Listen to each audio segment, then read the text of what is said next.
Saya di sini akan menjelaskan prinsip transfer pricing. Transfer pricing mengacu pada penentuan harga dalam transaksi yang dipengaruhi oleh adanya hubungan istimewa.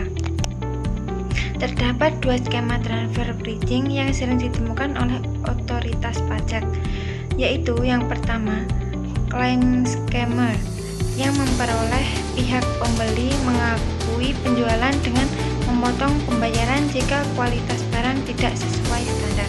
Yang kedua, bonus scheme, yaitu pemberian bonus berupa barang atau jasa atas transaksi dengan pihak afiliasi di negara lain secara berlebihan. Beberapa dasar hukum transfer pricing di Indonesia. Saya Ferry Dewi, NIM 2123198. Di sini saya menjelaskan poin B tentang perjanjian penghindaran pajak berganda atau P3B. Perjanjian penghindaran pajak berganda atau P3B atau biasa disebut dengan tax treaty adalah perjanjian bilateral dalam bentuk dan nama tertentu yang diatur dalam hukum internasional.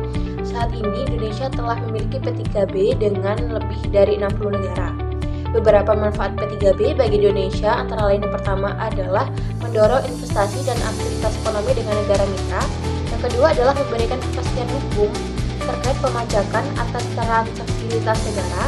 Yang ketiga adalah mencegah pengelakan pajak melalui pertukaran informasi. Yang keempat adalah menyelesaikan sengketa pajak melalui mutual agreement procedure atau MAP. P3B juga memiliki beberapa kelemahan yang perlu dimitigasi. Yang pertama adalah P3B dapat membatasi hak pemajakan Indonesia atas penghasilan yang bersumber dari Indonesia. Yang kedua adalah interpretasi dan penerapan P3B seringkali menimbulkan sengketa antara wajib pajak dan otoritas pajak. Yang ketiga adalah perusahaan dari negara yang tidak memiliki P3B dengan Indonesia dapat mendirikan perusahaan perantara atau conduit untuk fasilitas yang lebih menguntungkan. Perkenalkan, nama saya Lintang Septiana Safitri, NIM 212319116. Di sini saya akan menjelaskan ketentuan tentang keuntungan pasif atau passive income. Passive income merupakan penghasilan yang diperoleh dari investasi seperti dividen, royalti, bunga, dan capital gain. Wajib pajak harus memiliki beberapa kriteria substantif seperti memiliki kegiatan usaha aktif, aset, dan risiko yang memadai terkait perolehan penghasilan. Jika kriteria ini tidak terpenuhi, maka fasilitas P3B tidak dapat diberikan. Namun, penerapan beneficial owner terkadang menimbulkan sengketa karena perbedaan interpretasi antara pihak wajib pajak dan fiskus.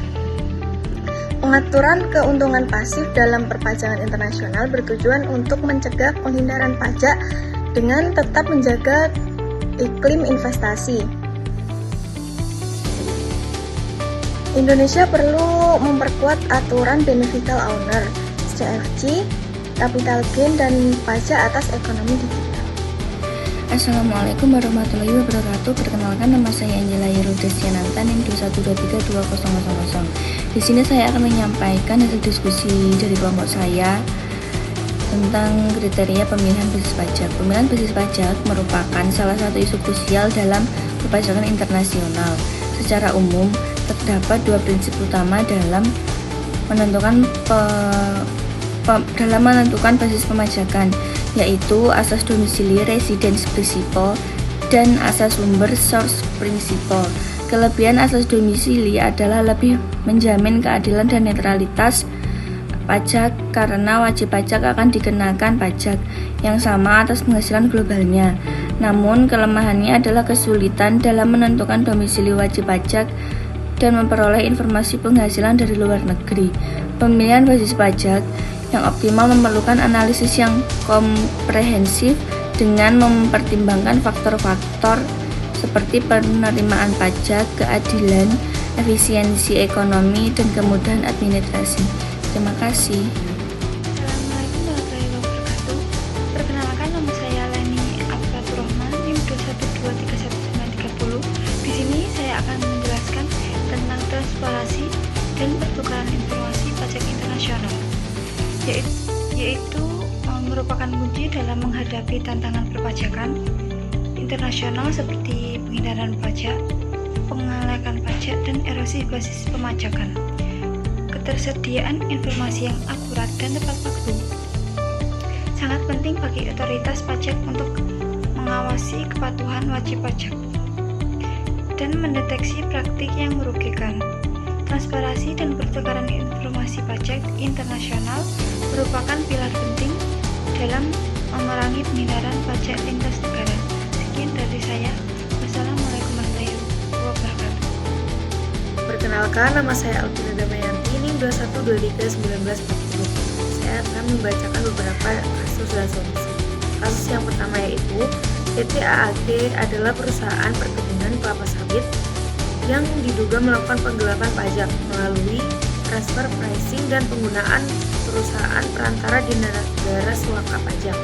PT AAG diduga mengalihkan keuntungannya ke perusahaan afiliasinya di Hong Kong dan British Virgin Islands dengan harga yang tidak wajar sehingga mengurangi laba kena pajak di Indonesia. Kasus ini merugikan negara hingga 1,3 triliun rupiah. Solusinya yaitu Direktorat Jenderal Pajak melakukan pemeriksaan dan penyidikan terhadap PT AAG dan pihak-pihak terkait. Pimpinan PT AAG dihukum 2 tahun penjara dan didenda 2 miliar rupiah atas penggelapan pajak. PT AAG membayar denda dan tunggakan pajak sebesar 2,5 triliun rupiah melalui prosedur pengungkapan ketidakbenaran pengisian surat pemberitahuan atau SPT, memperkuat aturan transfer pricing dan beneficial owner untuk mencegah praktik serupa. Kasus yang kedua yaitu beberapa perusahaan teknologi digital asing yang beroperasi di Indonesia diduga melakukan penghindaran pajak dengan memanfaatkan skema permanent establishment atau PI dan transfer pricing. Perusahaan-perusahaan ini mendirikan anak perusahaan di negara dengan tarif pajak rendah seperti Singapura dan Irlandia. Kemudian mengalihkan keuntungan dari Indonesia ke anak perusahaan tersebut melalui skema pembayaran royalti, jasa, atau harga transfer yang tidak wajar. Solusinya yaitu memperluas definisi BUT dalam aturan domestik dan P3B agar mencakup kegiatan ekonomi signifikan dari perusahaan digital asing, menerapkan pemotongan pajak atas transaksi digital lintas negara dengan mekanisme withholding tax, berpartisipasi aktif dalam diskusi internasional mengenai pemajakan ekonomi digital seperti Unified Approach Pilar 1 dan Global Anti-Based Erosion Pilar 2 yang digagas oleh OECD atau G20. Kasus yang ketiga yaitu perusahaan minyak dan gas multinasional.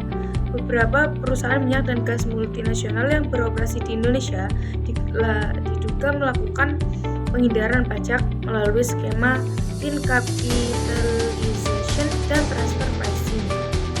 Perusahaan-perusahaan ini membiayai operasinya di Indonesia dengan utang berbunga tinggi dan afiliasinya di luar negeri sehingga mengurangi laba kena pajak di Indonesia. Selain itu, mereka juga menjual minyak dan gas ke afiliasinya dengan harga yang tidak wajar. Solusinya yaitu menerapkan aturan pembatasan biaya bunga atau interest limitation rule untuk mencegah praktik in-capitalization yang abusif, memperkuat aturan transfer pricing dengan mengadopsi prinsip kewajaran dan kelaziman usaha serta dokumentasi yang terstandar, meningkatkan pengawasan kepatuhan pajak perusahaan minyak dan gas multinasional melalui pemeriksaan dan penyidikan yang terarah. Selanjutnya, kasus dan solusi yang keempat. Kasus wajib pajak orang pribadi dengan aset di luar negeri. Beberapa wajib pajak pribadi Indonesia diduga menyembunyikan aset dan penghasilannya di luar negeri untuk menghindari pajak. Mereka memanfaatkan kerahasiaan perbankan dan perusahaan terbatas di negara suaka pajak untuk menyamarkan kepemilikan aset tersebut. Praktik ini merugikan penerimaan negara dan menciptakan ketidakadilan bagi wajib pajak yang patuh. Solusinya, memanfaatkan data dari AEOI untuk mengidentifikasi wajib pajak yang memiliki aset dan penghasilan di luar negeri.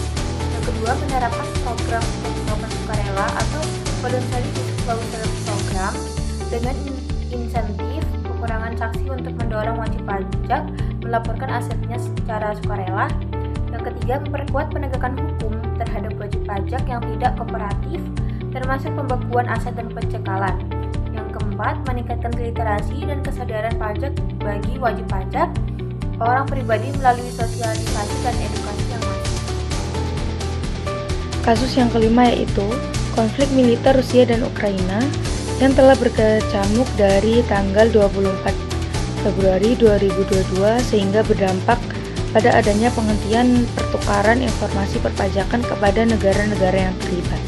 Solusinya yaitu ada beberapa langkah yang bisa dipertimbangkan. Yang pertama, diplomasi dan negosiasi atau gencatan senjata, pembicaraan damai, komitmen internasional. Yang kedua, sanksi ekonomi dan keuangan atau peninjauan sanksi dan kerjasama internasional. Yang ketiga, pemulihan pertukaran informasi atau perjanjian sementara dan platform netral. Yang keempat, pendekatan multilateral atau konferensi internasional dan lembaga internasional.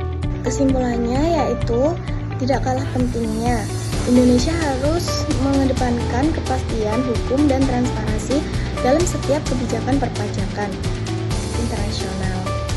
Aturan yang jelas, konsisten, dan tidak diskriminatif akan meningkatkan kepercayaan wajib pajak dan menarik investasi langsung dari luar negeri. Komunikasi dan sosialisasi yang efektif kepada pemangku kepentingan juga diperlukan untuk meningkatkan pemahaman dan kepatuhan terhadap peraturan yang berlaku. Dengan mempertimbangkan berbagai aspek tersebut, Indonesia diharapkan dapat mewujudkan sistem perpajakan internasional yang adil, efektif, dan berdaya saing. Sistem yang mampu mengamankan penerimaan negara, mendorong investasi, serta berkontribusi dalam menciptakan lingkungan bisnis yang kondusif dan berkelanjutan.